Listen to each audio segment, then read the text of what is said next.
ఢిల్లీకి పిలిచి క్లాస్ వీకింది. రేవంత్ తీర్పైన అధిష్టానం సీరియస్. రాహుల్ ఆదేశాలతో రేవంత్తో కేసీ వేణుగోపాల్ భేటీ. రాష్ట్ర రాజకీయాలపైన సుదీర్ఘ చర్చ.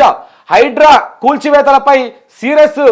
ఒంటెద్దు పోగడలొద్దు, పార్టీ నీ ఒక్కడిది కాదు, స్వలాభం కోసం కాదు పార్టీ కోసం పనిచేయాలి, లైన్ దాటొద్దని వార్నింగ్ ఇచ్చిన అధిష్టానం. హైడ్రా విషయంలో రేవంత్ పైన సీనియర్ల ఫిర్యాదు, ఢిల్లీకి పిలిపించుకొని మరి సీరియస్ వార్నింగ్ ఇచ్చినటువంటి అధిష్టానం. ఇగో సీఎం రేవంత్ రెడ్డి పైన హైకమాండ్ ఫైర్ అయినట్టు తెలుస్తోంది. ఢిల్లీలో పార్టీ పెద్దలతో సమావేశమైన సందర్భంగా అక్షంతలు వేసినట్టు సమాచారం. పార్టీ లైన్ మీరి వెళ్ళొద్దని సీరియస్ వార్నింగ్ ఇచ్చినట్టు ఢిల్లీ వర్గాలు చెప్తా ఉన్నాయి. ఒక పక్కన కూల్చివేతల పైన జాతీయ స్థాయిలో బీజేపీపై పోరాడుతుంటే మరొక పక్కన రాష్ట్రంలో ఆ పార్టీ బుల్డోజర్ సంస్కృతిని తీసుకొస్తావా అంటూ తీవ్ర స్థాయిలో మండిపడ్డట్టు తెలుస్తోంది. ఒంటెద్దు పోగడలకు పోవద్దని సీఎం రేవంత్ రెడ్డిని హెచ్చరించినట్టుగా చెప్తా ఉన్నారు. అయితే దీనికంటే ముందు ఏం జరిగిందో ఒకసారి చూడండి. ఏం జరిగిందంటే ఈయనకు ఢిల్లీ నుంచి పిలుపు వచ్చింది.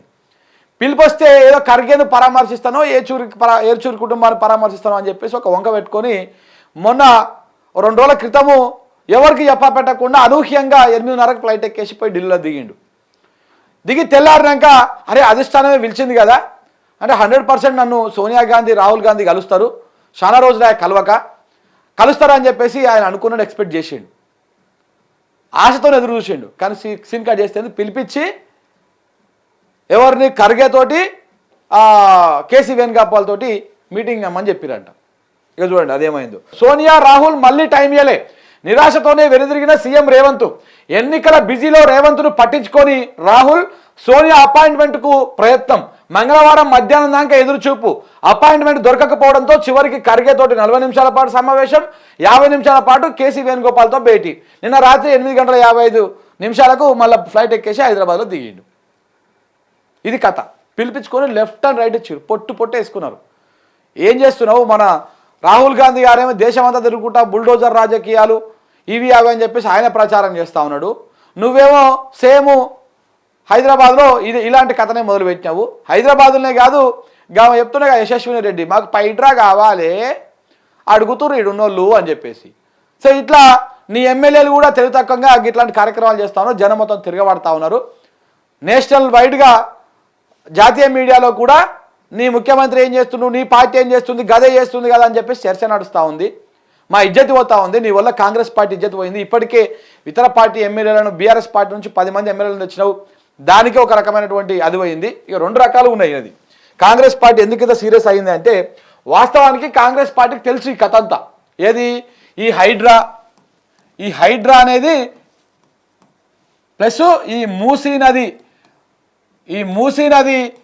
పక్షాలు అనేది 2 కాంగ్రెస్ పార్టీకి తెలిసినాయే. కాంగ్రెస్ పార్టీకి చెప్పే చేస్తా ఉన్నాడు ఆయన, రాహుల్ గాంధీకి కానీ సోనియా గాంధీకి కానీ రెండింటికి చెప్పే చేస్తా ఉన్నాడు. కానీ ఇంత బదనాం చేస్తారు అనుకోలే, ఒక ప్రాపర్గా లైన్లో పోతారు అనుకొని వాళ్ళు అనుకున్నారు. ఎందుకు చెప్పిండు, ఎందుకు వాళ్ళు ఒప్పుకున్నారు అయ్యా అంటే ఇప్పుడు ఈ 4 రాష్ట్రాల ఎన్నికలు ఉన్నాయి కదా, ఈ 4 రాష్ట్రాల ఎన్నికలకు సంచులు కావాలి. ఈ సంచులల్లో ఏముంటాయో మీకు తెలుసు కదా. ఈ సంచులు కావాలి. ఈ సంచులు ఎక్కడి నుంచి రావాలంటే కర్ణాటక నుంచి వచ్చేటువంటి అవకాశం లేదు. ఎందుకంటే ఇప్పటికే మూడా స్కామ్ అని, వాల్మీకి స్కామ్ అని రకరకాల స్కామ్ల పేరుతోటి కర్ణాటక కాంగ్రెస్ ప్రభుత్వం మొత్తం స్కామ్లలో మునిగిపోయింది. సో అక్కడ అవకాశం లేనేలేదు, వచ్చేటువంటి అవకాశం లేనేలేదు. సో కాబట్టి మొత్తానికి కర్ణాటకను పక్కన పెట్టి ఇప్పుడు కేవలం తెలంగాణ రాష్ట్రం ఒక్కటే ఉన్నది. ఈ తెలంగాణ రాష్ట్రం నుంచే ఏమైనా ఈ సంచులన్నీ పోవాల్సిందే. సో కాబట్టి అట్ట ఈ హైడ్రాని, ఈ మూసీ నది వీటి పేరు మీద అదో ఏదో వేసి ఆ సంచులు కూడగట్టుకొని తీసుకొస్తా అని చెప్పేసి ఆయన చెప్పిండు. దానికి కాంగ్రెస్ కూడా ఓకే చెప్పింది. కానీ మొత్తానికే ఈ సంచులు ఆశించిన సంచులు రావడం లేదు, మొత్తం బదనాం చేసి పడేస్తున్నాడు. ఎట్లా అవకాశం ఇచ్చింది అని చెప్పేసి మొత్తము బీజేపీ ఐడియాలజీ ఏదైతే ఉందో బీజేపీ ఐడియాలజీని మొత్తం ఇంప్లిమెంటేషన్ చేస్తూ ఉన్నాడు. దానికి తోడు ఈ 10 మంది బీఆర్ఎస్ ఎమ్మెల్యేలను కూడా కాంగ్రెస్ పార్టీలోకి తెచ్చిండు. అది కూడా చెప్పింది ఒకటి, చేసేది ఒకటి. సో దీంతో ఏమైంది, మళ్ళా ఇక్కడ కూడా దెబ్బ కొట్టింది. ఇటు హైడ్రా మూసినది ఒకటి, ఎమ్మెల్యేల ఫిరాయింపు ఒకటి. ఈ 2 అంశాలు కాంగ్రెస్ పార్టీ ఏదైతే జాతీయ స్థాయిలో ఒక పుస్తకం పట్టుకొని వాళ్ళు షో చేస్తూ ఉన్నారో దానికి మొత్తం కంప్లీట్గా విరుద్ధంగా ఉన్నది ఈ 2 వ్యవహారం. సో కాబట్టి ఇప్పుడు ఇక తప్పలేదు. నువ్వేదో ఇస్తావు అనుకున్నాం కానీ నువ్వు ఇచ్చుడేమో కానీ మా మొత్తం బదనాం అయిపోతుంది. ఇన్ని రోజులు నా కొడుకు భారత్ జోడో యాత్రని, న్యాయ యాత్రని, డోలో యాత్రని, జోడో యాత్ర డోజో యాత్ర అని ఇట్లాంటి దుకాణం అత్తా పెట్టి ఏదో ఆడ ఈడ సేమ్ మోడీ ఇచ్చి అంటే ఫోటోలకు ఫోజులు ఇచ్చి రకరకాల డ్రామా చేసి ఎంతో కొంత అది చేస్తా ఉంటే నువ్వు వచ్చే మొత్తం ఈ 10 నెలలను అంతా ఏమంటారు బూడిలో పోసిన పన్నీర్ లెక్క చేస్తూ ఉన్నావు అని చెప్పేసి లెఫ్ట్ అండ్ రైట్ ఇచ్చుకున్నటువంటి పరిస్థితి కనపడతాం. దీంతో చేయమని చెప్పింది మీరే, మళ్ళీ ఇప్పుడు చెప్పేది మీరే అని చెప్పేసి మన రేవంత్ రెడ్డి కూడా ఈ రకంగా చేస్తా ఉన్నాడు. ఇక రేపో మాపో చూసుకొని సమయం చూసుకొని మంచిగా బీజేపీ పంచాయతీ చేరుతందుకు కూడా అన్ని విధాలుగా ప్రయత్నాలు చేసుకుంటున్నట్టుగా కనపడతాం. దాంట్లో ఎలాంటి డౌట్ లేదు. సో ఇది అది అందులో భాగమే. వీళ్ళు పిలిచి తిడితే ఆయన ఊరుకున్నాడా? ఎందుకుగా పిలుస్తున్నారు, ఎందుకు తిడుతున్నారు అన్నీ మీకు చెప్పే చేయాలన్నా?